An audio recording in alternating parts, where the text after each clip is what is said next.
right, well, this is Joe Johnson, and I'm having a fireside chat with Mr. Ron Tharp here, who is an MIT graduate and a genius mechanical engineer turned successful businessman in New York City. Business and jobs. And I had the pleasure of working with Ron a couple months ago. So Ron agreed so kindly to share his story and his experience. So Ron, before we worked together, kind of, what was life like for you?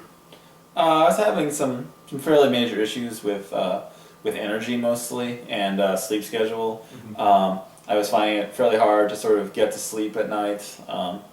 Even if I tried to get to bed by midnight or so, it would be several hours before I'd finally get to sleep. And when I did sleep, it wouldn't always really be continuous. And then the result would be that sort of around 1 o'clock, 2 o'clock in the afternoon, I'd be sort of really, really sleepy and, occasionally kind of fell asleep at my desk or had to sort of, go off somewhere to just sort of take a quick nap to get back to even. Also sort of tended to tear through a lot of, like Diet Coke type things. It was not uncommon to see 3 or 4 cans on my desk by the end of the day. So that was really the major thing. In addition, wasn't feeling, very healthy. Just wasn't really happy, I guess, where I was. Mm-hmm. And what were kind of some of your concerns about working with me? So I'd been friends with Joe for a while, so I'd heard about this, and hearing about it kind of third hand from other people who didn't know it that well, it sounded, not to put it too bluntly, a little bit kind of cultish. They went off and they sort of ate like Neanderthal men, and maybe as far as I could tell, I should went into the woods and hunted the animal themselves. I think sort of one of the phrases at the time I came up with was like, it sounded a little bit hippy-dippy-ish, but it was that sort of thing. It just sort of, it seemed very faddish, and this was also sort of obviously not that much longer after sort of the Atkins diet fad. Mm-hmm. So it seemed a little bit similar. So you're kind of concerned it wasn't really based in science, and then also that it might take up a lot of time for you? Well, I didn't miss that, but the time was another sort of issue. Yeah. I'm sort of previously had personal trainers and things like that, and it was always just basically, it was like 3 or 4 times a week, at least sort of an hour and a half commitment in addition to the time it would take to get to the gym, and, mm-hmm. Being sort of a business and jobs kind of person, I didn't always really have the time to do it, and obviously there was no flexibility on scheduling, so it was just a little bit more of a commitment than I could actually commit to. Mm-hmm. And also obviously, if you have a personal trainer, it's a fairly sort of expensive commitment as well. Mm-hmm. And so then, but you got over that, we worked together, and then what results did you get for yourself? The results were very good. My sleep schedule got a lot more stable.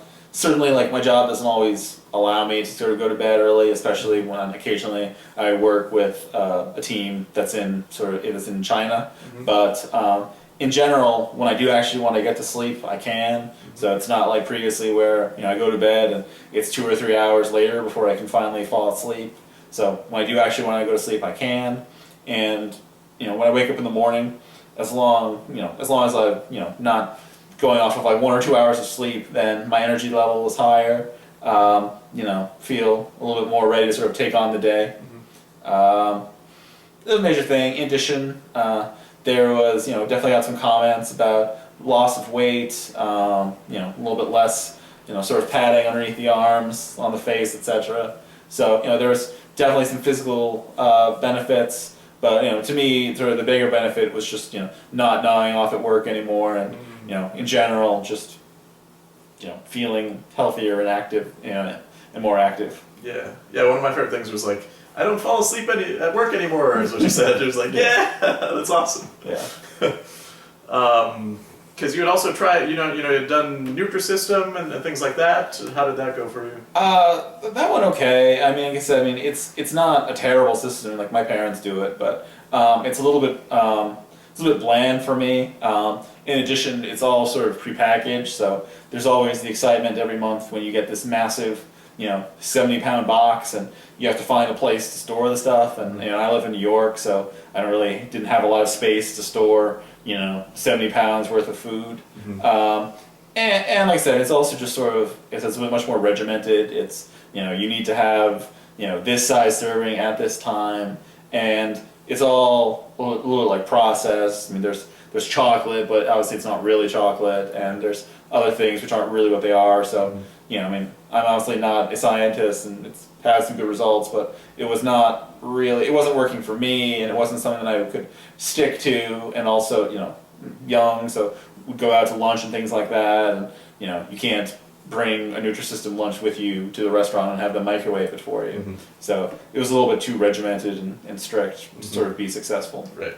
And figuring out what to eat out at restaurants is something we kind of figured out, and also what to eat that's enjoyable, sort of thing. Yeah, you provided some really good documentation, sort of obviously, places to, types of restaurants to avoid if at all possible, and, for different types of restaurants, what types of restaurants to try to aim for, and what types of things to get there. And it's interesting because, when you first think about it, when you first told me about it, I thought it was going to be sort of pretty miserable. I was going to have to find sort of, these really sort of hippie, vegan restaurants, but, places like like Chipotle and stuff like that were okay as long as you didn't sort of get 6 million. You didn't get the all rice dish, the all rice burrito. Getting salads and things like that. So just finding out options that work within the system.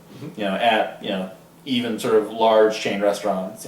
As long as they weren't sort of the McDonald's of the world. Sure.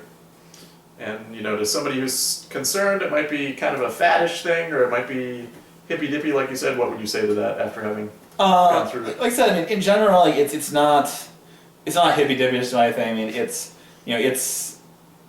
obviously sort of, I mean, to do it correctly, you need to sort of you need to actually sort of hold yourself a little bit. I mean, you need to basically not be entrenched in what you were doing before because it wasn't working. But it's eating real food. And it's not eating only one type of food. Like I said, it's not like an Atkins diet where it's all meat all the time. It definitely encourages like protein and vegetables and things like that. So actually, once I understood what it was, and that included lots of other things other than meat, and that obviously you didn't have to go out in the forest and kill it. It was much more sort of realistic and understandable. And as well, there were some conversations, Joe's really good. If you sort of don't understand why something is, he'll provide an answer. Send you some interesting papers if you actually really sort of want to get into the uber details of it. So, there's definitely some scientific backing to it, and, it kind of just makes sense, and it's not something like crazy, which doesn't make any sense why you do it, and or, sort of forces you to live a very sort of narrow part of what you would expect your diet to include. And you found the time not to be too much of an issue? Yeah, definitely. I mean, you were very flexible. On several points, like I just don't do this too often, but I'd be like, I'd have a meeting come up or something like that. I need to move it, and you were very flexible at moving things around. So in terms of the counseling sessions, that was very flexible. In terms of the time commitments, one of the interesting things learned was that you don't have to always do sort of these massive long workouts. Just sort of that consistency is what's important, and that it can be as simple as I got in the habit of just waking up, and there was this sort of 15-minute yoga tape that was or yoga sort of training session which was provided, which was very good because you wake up in the morning, you're a little bit groggy, you just go get a glass of water, maybe with a little bit of lime juice in it, and then, you do some like stretches, which is, something I would do always as a kid. Like I'd wake up and, I just get loose, and so the same type of thing. And so, you're doing not really high impact exercise, which is good because I was a pretty big guy, and so if I had to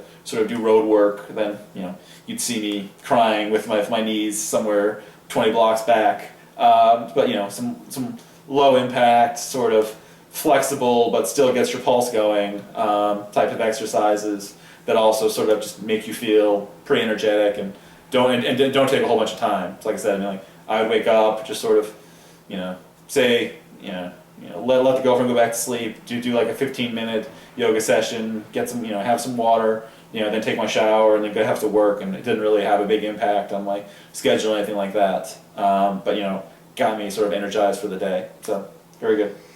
Awesome. Good stuff, Ron. Well, thank you so much. I'm very honored and grateful to have worked with you, and thanks for sharing your story to inspire other people. No problem. Ron the Superstar. Yeah!